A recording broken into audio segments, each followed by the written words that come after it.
Hello दोस्तों, कैसे हैं। आशा करते हैं कि आप लोग ठीक होंगे, स्वस्थ होंगे। आज हम सब लोगों के लिए गर्व का क्षण है, गर्व का दिन है। आज 26 जनवरी है और 26 जनवरी को हम लोग गणतंत्र दिवस के रूप में मनाते हैं। तो चलिए, मेरे तरफ से और पूरे डीडीएस परिवार की तरफ से आपको गणतंत्र दिवस की ढेर सारी शुभकामनाएं एवं बधाई। आज क्लास 10th के इकोनॉमिक्स के एक्सरसाइज संख्या 6 पर चर्चा करेंगे, जिसका नाम है वैश्वीकरण। कल वैश्वीकरण का शॉर्ट फॉर्म बताए थे, आज वैश्वीकरण का लॉन्ग फॉर्म बताएंगे। चलिए देखते हैं वैश्वीकरण क्या है, यानी कि व्हाट इज ग्लोबलाइजेशन, यानी कि वैश्वीकरण क्या है, ग्लोबलाइजेशन क्या है। आपको कल भी बताए थे, आज भी थोड़ा इस पर चर्चा कर ले।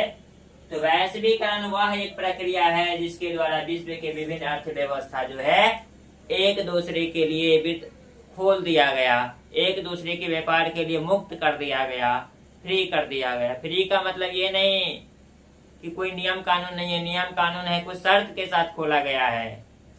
यानी कि एक जगह बनी हुई वस्तुएं जो है दूसरे जगह के मार्केट में आसानी से उपलब्ध हो जाता है। एक जगह जो तकनीकी का विकास हुआ दूसरे यहाँ के मार्केट में चल जाता है। अगर तकनीकी का विकास यूरोप में हुआ तो इंडिया तक आ सकता है। इस सब के लिए मार्केट को खोल देना अर्थव्यवस्था का क्या कहते हैं, मुक्त हो जाना कहते हैं। तो कौन कौन सा चीज का निर्यात और आयात होता है, सबसे पहले निर्यात और आयात को देखेंगे। सबसे पहले निर्यात और आयात को देखेंगे। किसको देखेंगे, निर्यात और आयात। निर्यात और आयात को देखें। निर्यात का मतलब क्या होता है, आयात का मतलब क्या होता है। अगर हम कोई भी वस्तु या कोई भी किसी भी प्रकार की तकनीकी विदेश से मंगाते हैं, यानी किसी भी प्रकार की वस्तु, किसी भी प्रकार की विदेशी वस्तु, विदेशी वस्तु अपने देश, अपने देश में मंगाना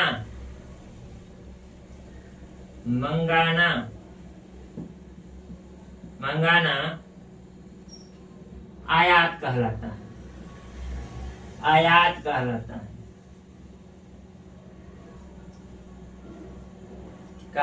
है। और अगर हम बात करें निर्यात की, तो किसी भी प्रकार की वस्तु, यानी किसी वस्तु को विदेशी मार्केट में, विदेशी बाजार में भेजना निर्यात कहलाता है। निर्यात कहलाता है। यानी हम बात करें किसी मार्केट में अगर हमारी यहाँ की वस्तुएं मिल रही, यानी चाइना का बाजार में अगर हमारी यहाँ की वस्तुएं मिल रही, तो क्या हुआ है, निर्यात हुआ है। और चाइनीज सामान हमारे यहाँ की मार्केट में मिल रहा, तो उसका क्या हुआ होगा, आयात हुआ होगा। आयात का मतलब मंगाना होता है और निर्यात का मतलब भेजना होता है, बेचना होता है। तो आयात और निर्यात के लिए एक कानून बनाई गई। आयात और निर्यात के लिए एक कानून बनाई गई जिसका नाम है एलपीजी। जिस कानून का क्या नाम है, एलपीजी, यानी कि लिबरलाइजेशन, प्राइवेटाइजेशन, ग्लोबलाइजेशन, यानी कि उदारीकरण, निजीकरण, वैश्वीकरण। इसके लिए ऐसी क्या स्थिति हुई कि पूरे यहाँ की भारत की मार्केट को पूरी दुनिया के लिए खोल दिया गया। कुछ ना कुछ तो परिस्थिति बीती होगी ना, कुछ ना कुछ तो ऐसा हुआ होगा ना, क्योंकि 1990 के पहले ऐसी स्थिति नहीं थी। क्या जरूरत पड़ी, आप जानते हैं, जब देश में पीवी नरसिम्हा राव की सरकार थी 1990-91 के आसपास, तो उसके वित्त मंत्री हुआ करते थे डॉक्टर मनमोहन सिंह। पीवी नरसिम्हा राव की सरकार के कालखंड में देश की ऐसी स्थिति हो गई थी कि देश चलाने के लिए मात्र 15 दिन का पैसा बचा था। 15 दिन का देश बिकने की कगार पर था। बताइए, किसी भी देश को चलाने के लिए, कर्मचारियों को देने के लिए वेतन तक नहीं है, मात्र 15 दिन का खर्चा था। उस देश में कितना टेंशन हुआ हो। उस स्थिति से एलपीजी कानून बना करके डॉक्टर मनमोहन सिंह ने लागू किया और यह नीति बनाई कि हमारे यहाँ के मार्केट समस्त दुनिया के लिए खोल रहे हैं 1991 में। और उस समय देश की सोना को इंग्लैंड की बैंक में गिरवी रखा गया था, तब जाकर के हम लोगों को लोन मिला, जिससे हम लोग देश की स्थिति में सुधार कर पाए। और उस समय से अभी डॉक्टर मनमोहन सिंह जी के द्वारा बनाई गई नीति जो है अभी भी काम कर रहा है। अभी देश के यशस्वी प्रधानमंत्री जो कहते हैं कि हम ये प्राइवेटाइजेशन कर रहे हैं, ये उदारती कर रहे हैं, इधर कर रहे हैं, सब बेच रहे हैं, खरीद रहे हैं, ये सारी की सारी नीति बनाया हुआ है डॉक्टर मनमोहन सिंह का। आज तक कोई ऐसा पक्ष और विपक्ष नहीं हुआ जो डॉक्टर मनमोहन सिंह को खराब कहे। पक्ष भी उसकी सराहना करता है और विपक्ष भी उसकी सराहना करता है। ऐसे वित्त मंत्री और ऐसे प्रधानमंत्री के पद पर भी बाद में आए रहे हैं। तो एलपीजी कानून बना करके क्या किया? वस्तुओं का निर्यात और आयात। आप बताइए किस प्रकार की वस्तु का निर्यात और आयात होता है? किस प्रकार की वस्तु का निर्यात और आयात करते हैं? तो आप देखे होंगे किस प्रकार की वस्तु का निर्यात और आयात होता है। तो सेवा का निर्यात आयात हो सकता है। किसका? सेवा का, वस्तु का, प्रौद्योगिकी का, प्रौद्योगिकी यानी कि तकनीकी, तकनीकी का, श्रम का, श्रम का। इसके बाद जो है मानवीय पूंजी, मानवीय पूंजी का, पूंजी का क्या होता है? आयात भी होता है और निर्यात भी होता है। किसका? सेवा, वस्तु, प्रौद्योगिकी, श्रम और मानवीय पूंजी का आदान प्रदान होता है।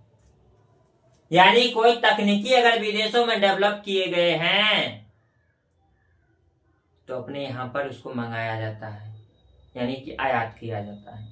कोई तकनीकी अगर इंडिया में डेवलप हुए हैं तो उसको निर्यात किया जाता है, उसी के बदले में रकम ली जाती है। तो बताइए, इन सब चीजों का पूरे मार्केट से अपने यहाँ के मार्केट में लाना और अपने यहाँ से पूरे ऑल वर्ल्ड के मार्केट में भेजना, आदान प्रदान करना जो है वैश्वीकरण कहलाता है।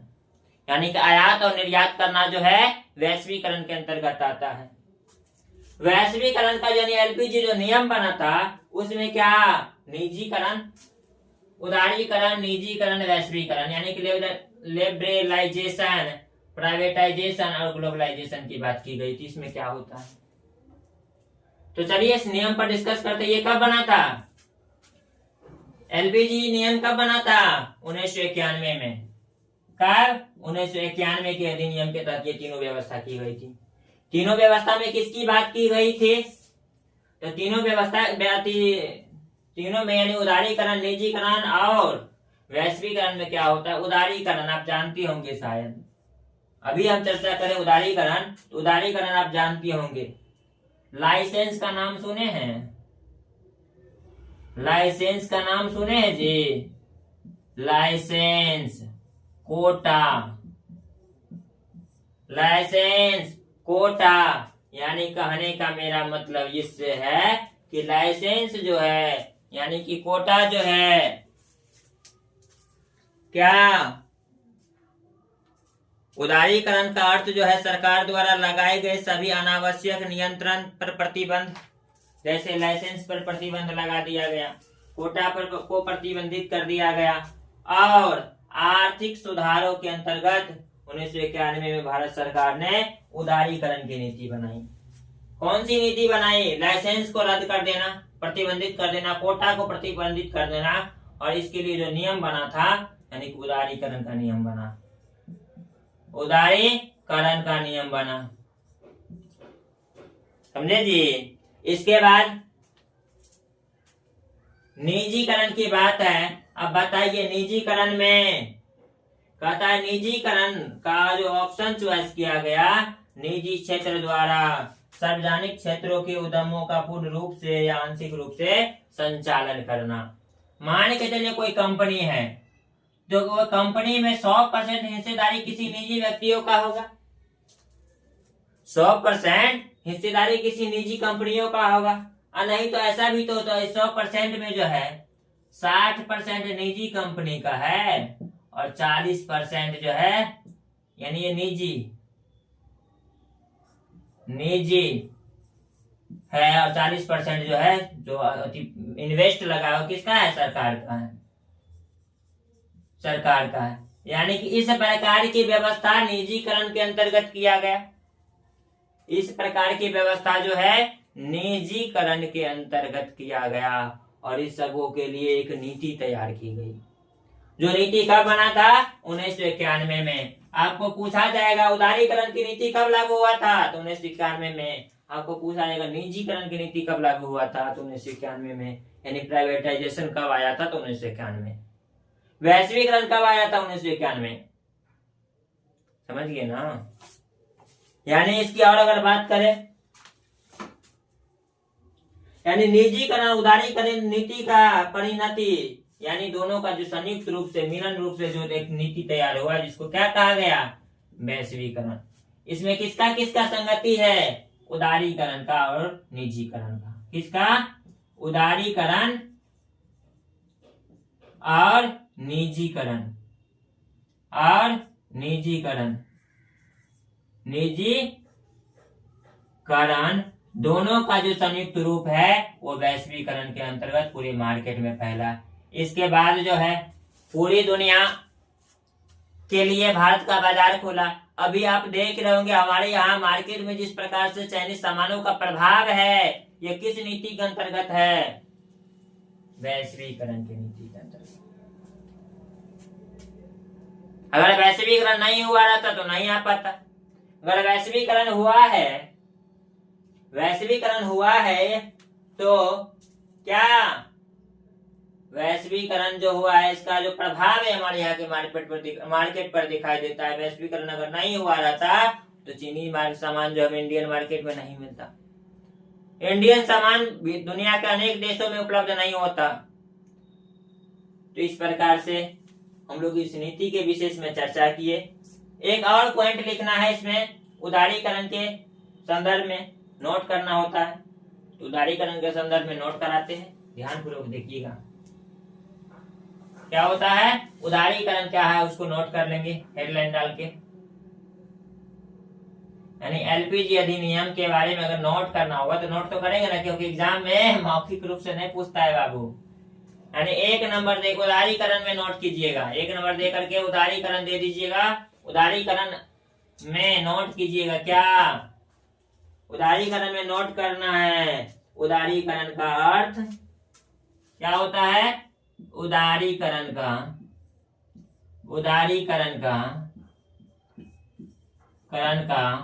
अर्थ, उदारीकरण का जो अर्थ होता है सरकार द्वारा लगाए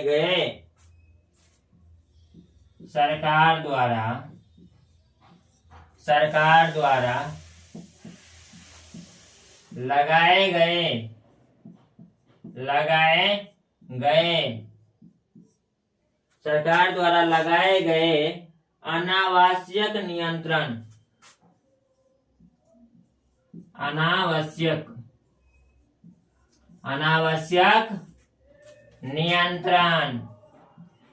नियंत्रण और तथा लाइसेंस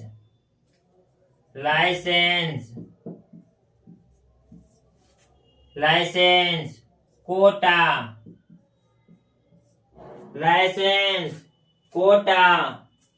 आदि को हटाना, आदि को हटाना।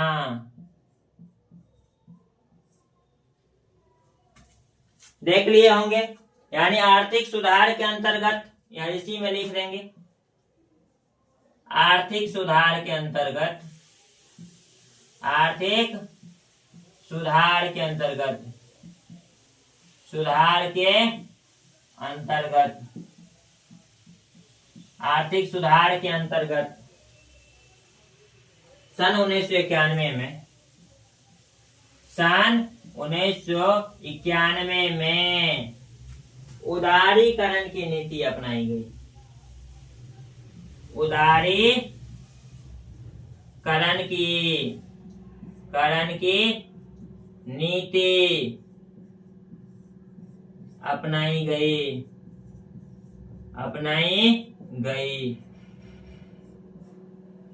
समझ गए? उदारीकरण क्या है? सरकार द्वारा नियंत्रण, लाइसेंस और कोटा आदि को हटा दिया गया और इस पर सरकार सख्त कानून बनाया। इसके बाद निजीकरण की बात करेंगे, यानी इस पर चर्चा करेंगे। इसको मिटाते हैं, स्क्रीनशॉट ले लिए होंगे, नहीं तो लिख लिए होंगे। मिटाएं।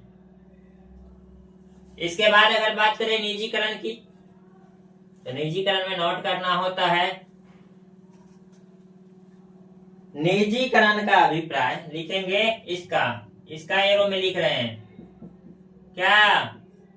निजीकरण का, निजीकरण का अभिप्राय, निजीकरण का अभिप्राय निजी क्षेत्र द्वारा, निजी क्षेत्र द्वारा, निजी क्षेत्र द्वारा सार्वजनिक क्षेत्रों के, सार्वजनिक क्षेत्रों के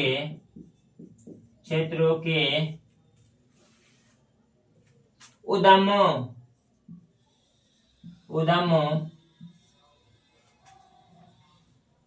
का पूर्ण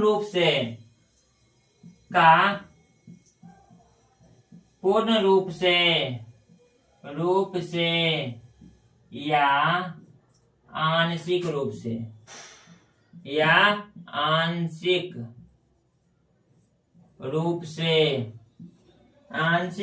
से स्वामित्व प्राप्त करना,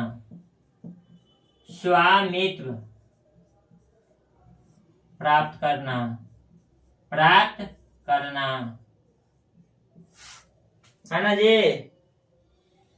तथा उनका प्रबंध करना,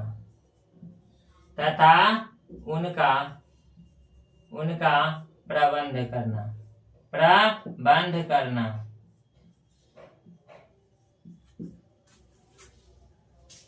देख लिए होंगे। ये भी आर्थिक सुधार के अंतर्गत जो है, ये भी नीति कब आया था?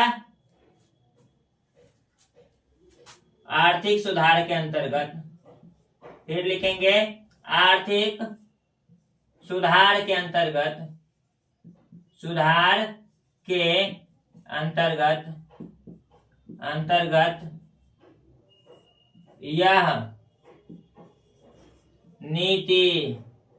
यह नीति 1991 में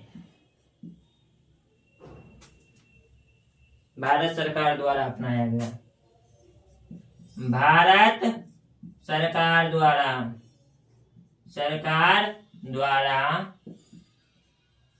अपनाया गया।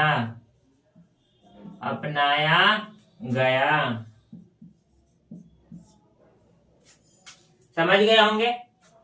पहले समझा दिए थे, हम नोट कर लिए। इसके बाद अगर बात करेंगे तो वैश्वीकरण को देख लेते हैं एक बार फिर से। इसमें क्या नोट करना है? छोटा सा पॉइंट है, इसको देख लेते हैं। इस वैश्वीकरण के अंतर्गत बता रहे हैं, वैश्वीकरण के अंतर्गत जो है निजीकरण और उदारीकरण की नीति। लिखेंगे क्या?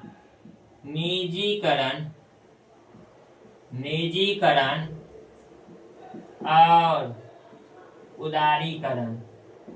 उदारीकरण, निजीकरण और उदारीकरण की नीति की परिणति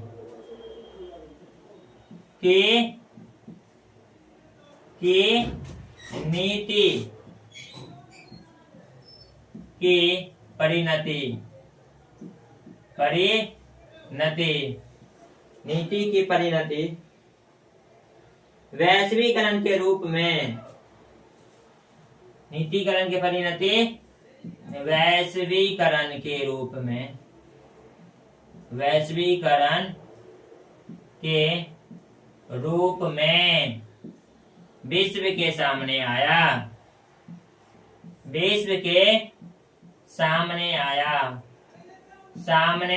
आया। नोट कर लीजिए, छोटा सा पॉइंट है। इसके बाद अगला स्टार पॉइंट जो है क्या है? वैश्वीकरण के अंग। क्या है? वैश्वीकरण के अंग। वैश्वीकरण के अंग जिस पर चर्चा करेंगे हम लोग अगले क्लास में। वैश्वीकरण के जो अंग है जिसको बोलते हैं कंपोनेंट ऑफ ग्लोबलाइजेशन, इस पर जो चर्चा करेंगे वो अगले क्लास में करेंगे। वो आपको लगभग में कल मिल जाएगा, क्योंकि समय थोड़ा ज्यादा हो गया है और सुबह से आज गणतंत्र दिवस का दिन है, तो झंडा तोलन में थोड़ा विलंब होने के कारण इतना पर ही रोकना पड़ा। मिलते हैं फिर अगली क्लास के साथ, लेकिन उससे पहले आपसे आग्रह है, अगर चैनल को सब्सक्राइब नहीं किए हैं तो सब्सक्राइब कर दीजिए, लाइक कीजिए, शेयर कीजिए, मैक्सिमम बच्चे तक पहुंचे। आपसे यही आग्रह है। मिलते हैं फिर अगली क्लास के साथ, तब तक जय हिंद, जय भारत।